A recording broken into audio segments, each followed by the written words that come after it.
right, thanks so much, George, and thank you all for being here. As George said, I'm Christopher McLeod, the head of the Occupational Environmental Health Division, and we had a little bit of a cancellation in terms of one of our speakers, but I did have a presentation that I was kind of hoping to present at some point over the seminar series around the work that myself and colleagues had done, really focusing on the issues of bullying, harassment, and violence in the food and beverage sector, with a particular emphasis on what happened during COVID-19, but also really thinking about how that is applicable to today's environment in 2024, 2025, a few years since the depths of the pandemic. So let's see here, Jose, my little cursor is not working. There you go. Okay, so just getting calibrated here with all of the technology. I want to acknowledge the research that we did was really throughout British Columbia, specifically in the Lower Mainland as well as in the Central Okanagan. And before I go any further, I do want to acknowledge that the research was conducted on the unceded territory of the Coast Salish people, including those of the Musqueam, the Squamish, the Stolo, and the Tsleil-Waututh, as well as the unceded territory of the Syilx, the Okanagan people.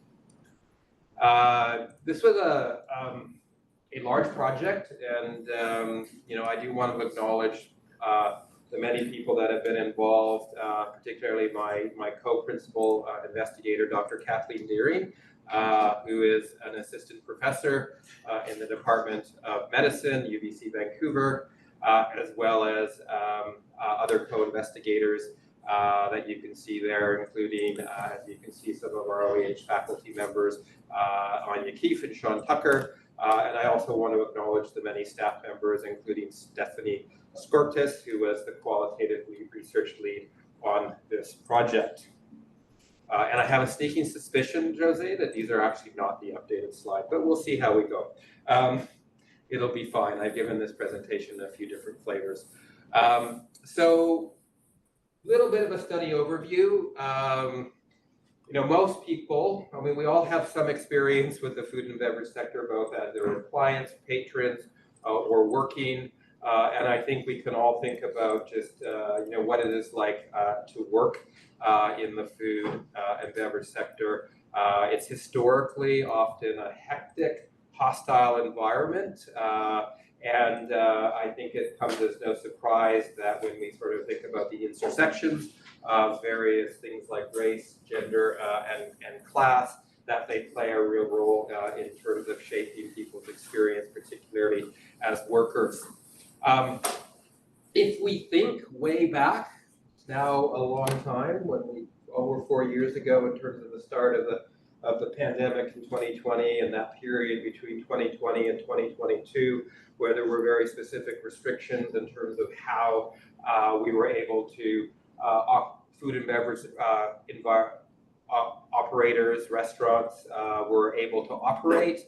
The working conditions put workers at considerable risk, both for exposure to COVID-19, but also, as you'll see, a greater risk for workplace violence as well as bullying and harassment. And I think anecdotally, when we sort of think about that time where people were having to conform to specific restrictions in terms of how they interacted, the idea that there were vaccine passports and it was really the responsibility of the workplace and indeed the employees to regulate and indeed police that it actually created a very different dynamic that was really put on top of already a fraught dynamic where there was an experience of a workplace that was at a high risk for psychological abuse, workplace violence, and bullying and harassment. Certainly one of the things that we saw during this period is that, while there were very specific requirements with respect to COVID, there were almost no additional requirements with respect to how to sort of handle or address those psychosocial working conditions during that period of time. And so this is one of the things that we had an opportunity with respect to funding from CIHR in 2021, 2022, to look at this overall impact of how the COVID-19 policies affected workers' experience in the restaurant sector, and particularly how that really mattered with respect to bullying, violence, and harassment. So our study objectives were really threefold. One was really to understand the lived experience of workers while working under the COVID-19 restrictions, and really take an intersectional perspective to this in terms of understanding how things like race, immigration status, gender, ethnicity, and class affected this. We had two sort of broad study locations, both in the greater lower mainland area as well as in the Okanagan region, really understanding the fact that the context there in terms of how the COVID-19 policies were accepted by the general public did differ, and so that was important for us to sort of do a multi-site or multi-region study. We wanted to unpack the relationships between existing workplace characteristics and the experience of workplace violence among food and beverage sectors. And then we're continuing to this, is working with community-based organizations, employer and worker associations in terms of using these findings to develop, not only to sort of understand what happened during the COVID-19 pandemic, that is a few years from now, but really to help inform how we can improve and strengthen these workplaces, regulations, policies, and practice in terms of protecting workers in the food and beverage sector from bullying, violence, and harassment. So what did we do, and what are we doing? So this study is, as many studies, they sort of have a life of their own, and they continue and they continue as we sort of go down, particular paths. It's a mixed methods, or really a multi-methods study.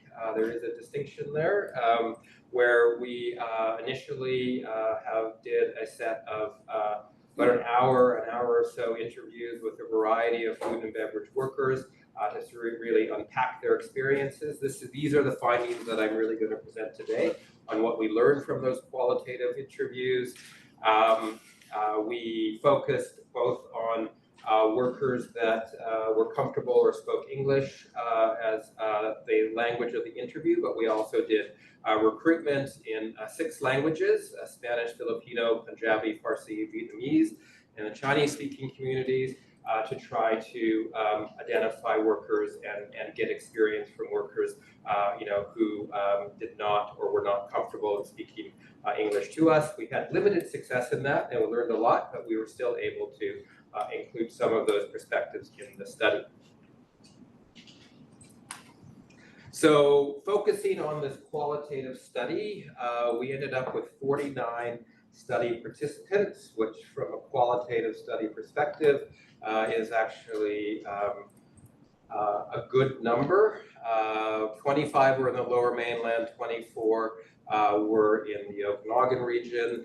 We had a good diversity of gender, sexuality by age, and education, as well as persons of color in the lower mainland, but less divergent representation by immigration or citizenship status, ethnicity or race in the Okanagan, Indigenous and Métis individuals, and we had no Black participants.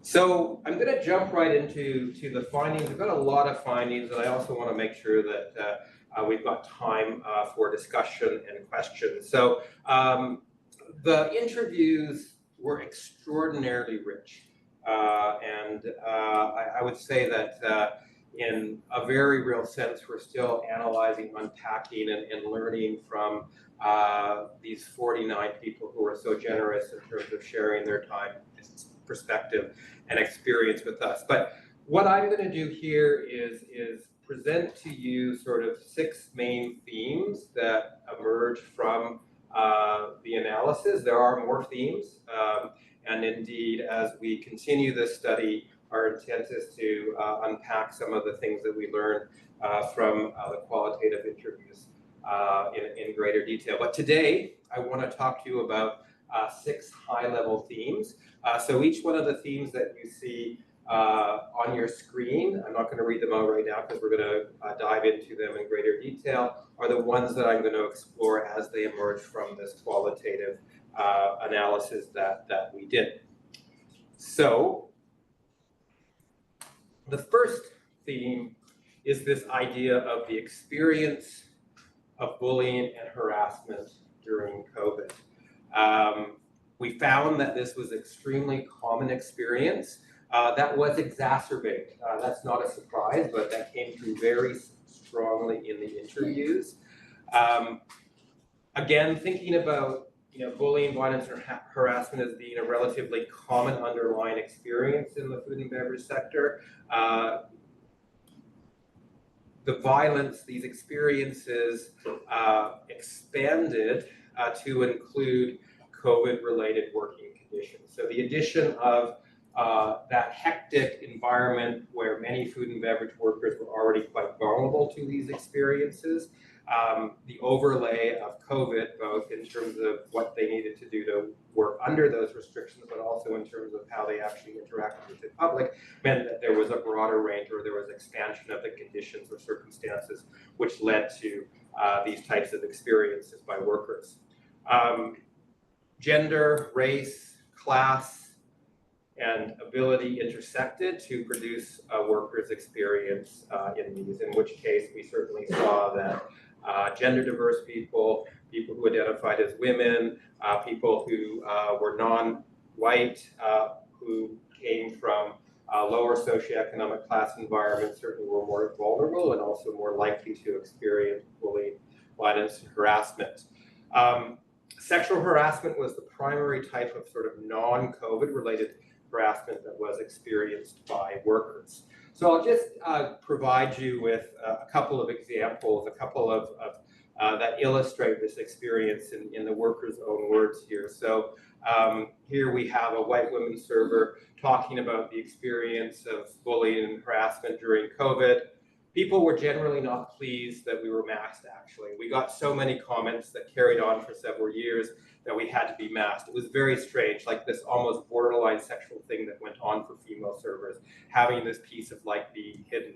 It would be like, just let me see your smile. I really want to see your space. So an example of how the overlay of working in COVID sort of prevented or provided another way of a very common experience, sexual harassment, in terms of how that was actually applied in the context of a COVID-19 working environment.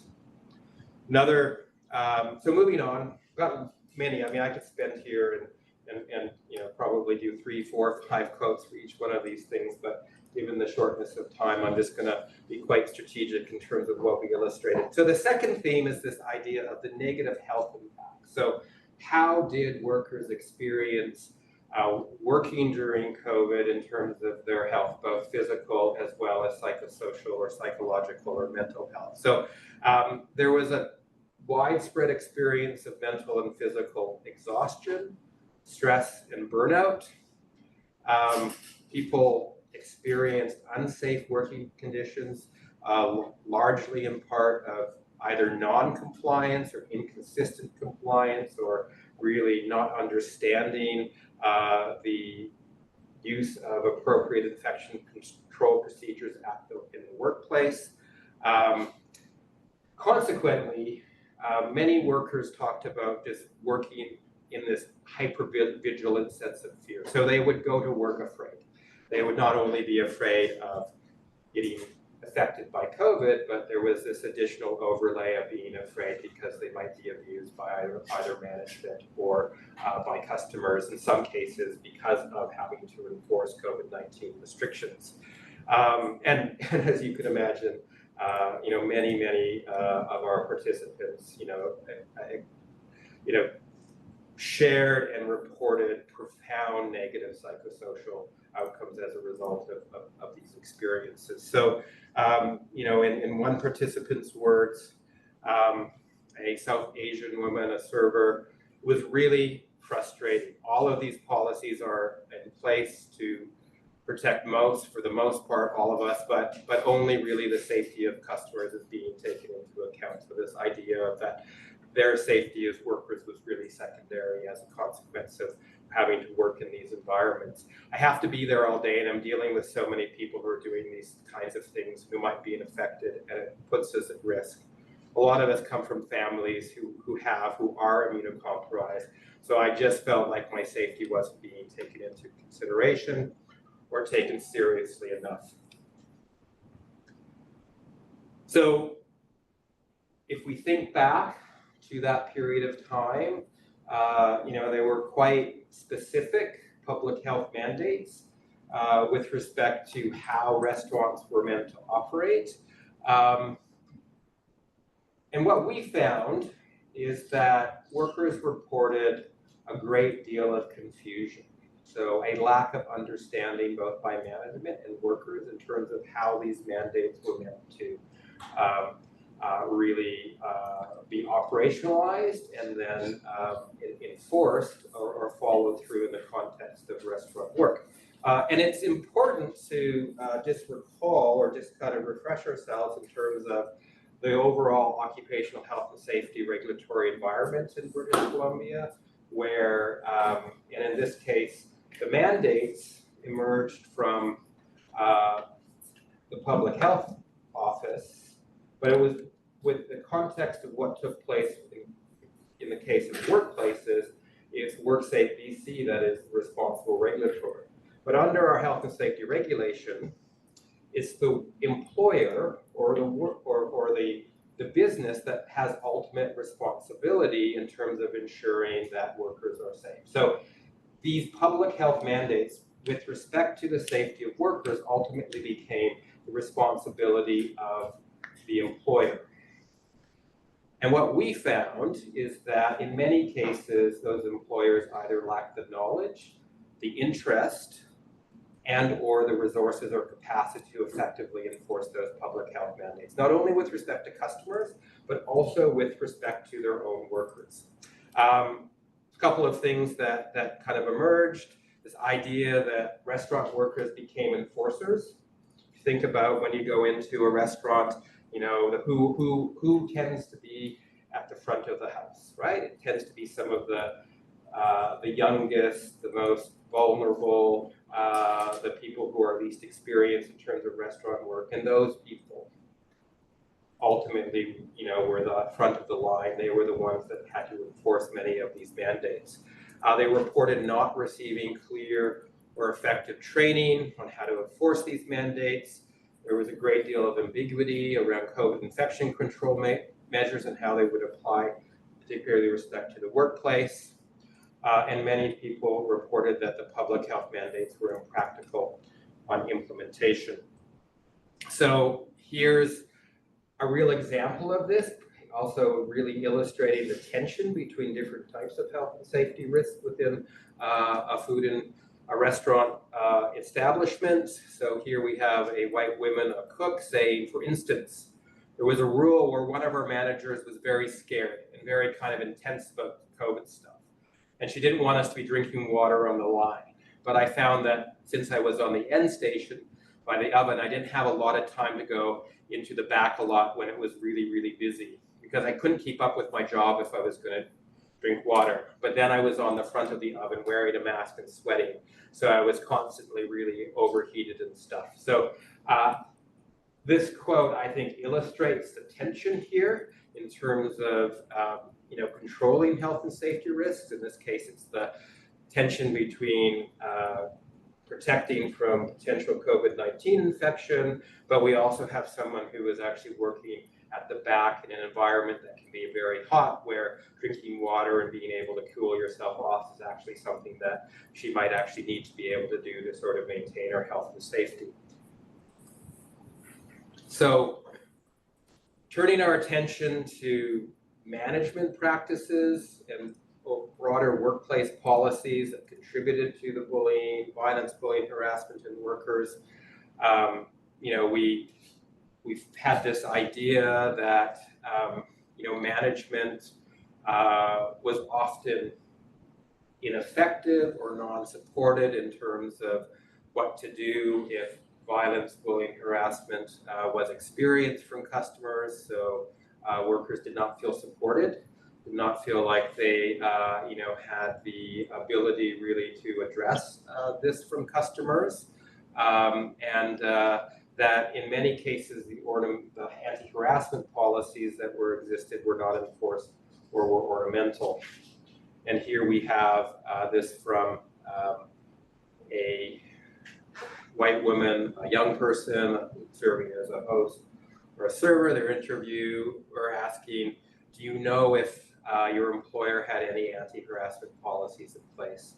And they're responding, if he did, it wasn't anything insanely formal, like there is like an anti-bullying paper, but it's more so just, I don't know, just be nice to each other, and like how to work with people when you have a disagreement. There's nothing like a formal policy other than get a manager involved.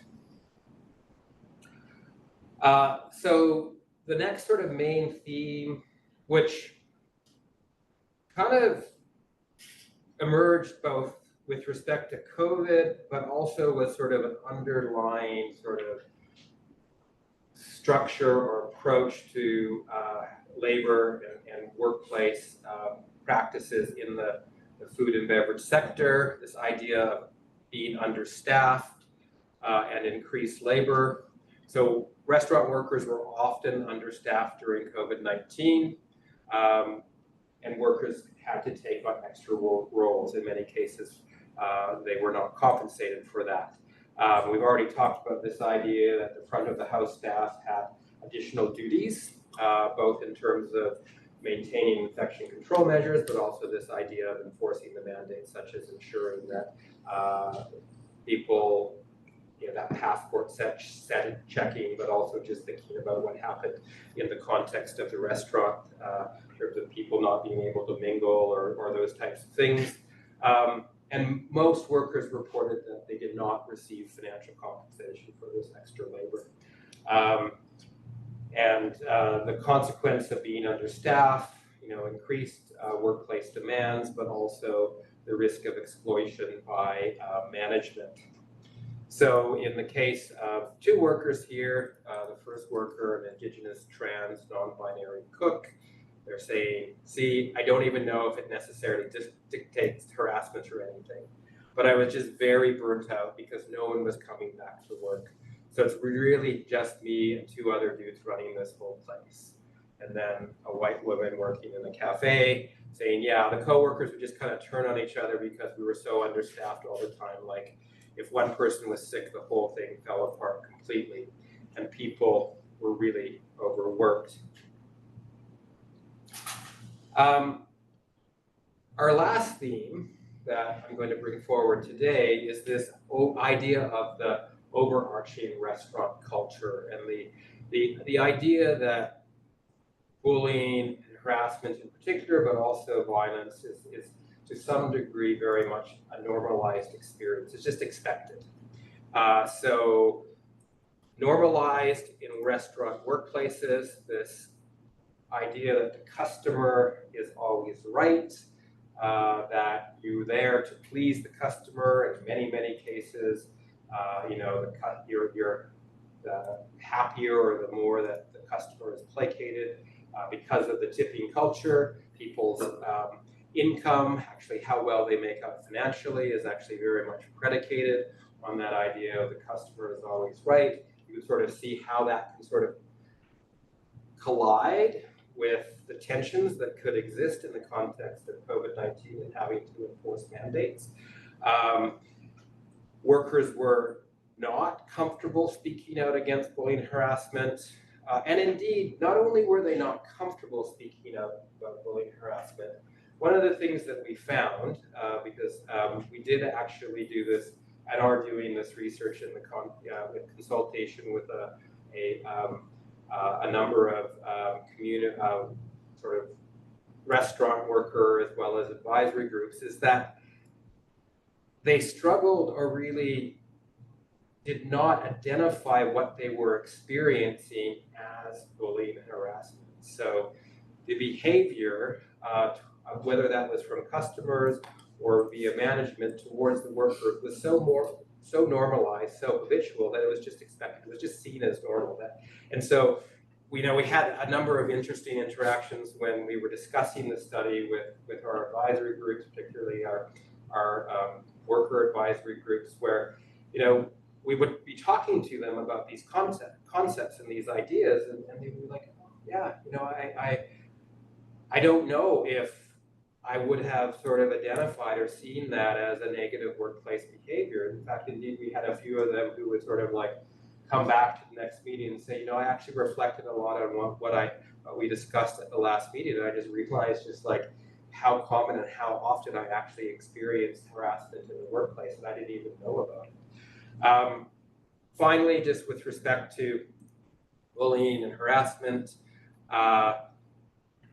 not calling in sick. So even though you heard these broad-based public health messages that if you're sick, if you have symptoms, stay home. When you think about the context of being in an area or a workplace that's understaffed, a lot of pressure, there was a real tension there. So the idea that not coming in or having or feeling like you actually had to come in if you were sick in the context of a pandemic could really be also seen as a form of violence in and of itself. So here's a final quote that illustrates this. Bullying harassment is normal in the industry, yes. To me anyway, so like I've seen it a lot. Like I've seen it so many things, but it's definitely a normal thing. It's something you should expect when you're going into the industry. If you're not prepared for it, then don't bother going into it because it's going to happen for sure. So a perspective of a white woman, a young person who's a server in this industry. So I'm going to talk a little bit about some of the emerging recommendations, and I'm going to really talk about that in the context of looking backwards as well as looking forward. So we did this study with a real focus on what happened during the COVID-19 pandemic. This was a challenging time. I mean, we were all sort of, having to figure out what was happening in terms of what was best, both with respect to protecting the public, but also in terms of the economy and us as a general, the general population continuing to be able to continue, whether that was in the context of restaurant work, being, attending school, or, interacting in the grocery store or in healthcare, learning how to sort of do this in a way that best protected the public and the workers. And so there was a lot to learn about this. And one of the things that emerged really strongly is that pre-existing COVID-19, many employers lacked the capacity to effectively implement these public health mandates. So they simply just weren't prepared. They were already just kind of struggling to sort of keep up with respect to the current occupational health and safety regulations. And then you had this additional set of concerns that had to pertain to protecting the public, but also protecting workers. And so I think one of the questions that we might want to ask ourselves, particularly with respect to restaurants, which in some cases were seen as essential, in other cases were not, was should the standard of reopening for restaurants actually in-person service been more stringent? We look at that comparatively across different jurisdictions. BC and other provinces did things differently. So in some cases, BC opened up earlier to in-person services compared to other jurisdictions. And I think that if that's a lesson for us to really think about is like, what's the criteria, and where is that risk benefit really lie, and how do we sort of consider the psychological or psychosocial effects on workers, particularly in the context of restaurant work, with respect to bullying, violence, and harassment. So one thing here is, can we improve that type of preparedness, particularly in the food and beverage sector, not only with respect to infectious disease control, but also with respect to protecting workers from bullying, violence, and harassment, because I do think that if this happens again, those two things are going to go hand in hand. I think the greater recognition of bullying, violence, and harassment as a pandemic risk for service workers, and be more mindful of that. So in terms of not only workplaces and public health officials, but also in terms of the public awareness, how can we provide more support for workers, and what might we can do with respect to prevention specific to bullying, violence, and harassment in addition to infection disease control. So that's kind of specific to COVID-19, but we can also think about how this study sort of more broadly applies to bullying and violence and harassment in the workplace, in these workplaces, in the restaurant sector, as it might be today and going forward, even in the context where there isn't a pandemic.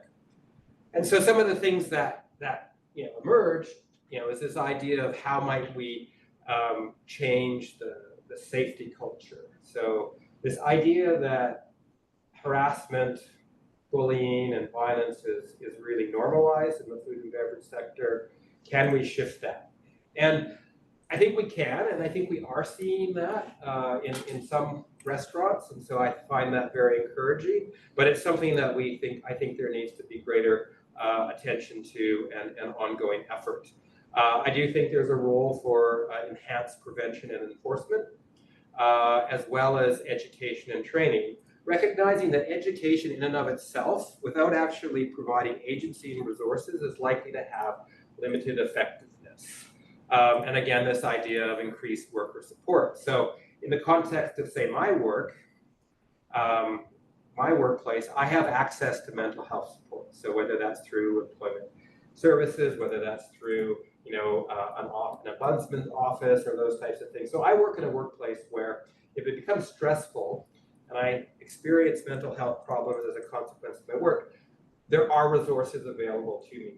But for many restaurant workplaces, that's simply not the case, right? Because they're working for a small employer, may not have extended health benefits. So what can we do sectorally to ensure that if you're working in a restaurant sector, you actually have access to those same types of mental health supports that people like I and others do, because we work in a workplace where that's either been collectively bargained or the employer has seen the value of providing that to their workers. We are continuing to do research in this area, and we have, throughout the course of 2024, have developed a survey. So in addition to the qualitative findings that I gave you a précis of this afternoon. You may see this out there. If you are a restaurant, cafe, or bar worker in BC, and particularly if you work in specific geographic areas, there is an opportunity to provide your perspective in the context of a survey. We're hoping that the multi-methods design here in terms of the qualitative as well as some of this quantitative work will really come together in forming not only some very specific research recommendations, but also an ongoing research agenda here. Just want to end on a positive note. So I live in East Vancouver, and I think as many people here know, that East Vancouver is known for kind of its brewery scene. I was very pleased to see when I went into one of the local breweries there, the fact that this was actually a picture taken from the men's washroom, is that they have a very strong safe space policy and code of conduct that has, I think, a lot of thought has gone into this in terms of really centering and understanding that workplace needs to be safe, both physically and psychologically for the workers. And so, I know that sometimes you kind of give these types of presentations and it sort of like comes across that, the employer is always bad and you kind of need to sort of figure out how we can change them. But I also see a lot of employers in the restaurant sector that are actually moving forward in progressive ways. And so as we go forward, I think we need to work with these types of employers in terms of helping to change the sector's culture. So thank you very much. I think I finished with enough time for questions, and I will turn it over to the seminar coordinator to navigate further.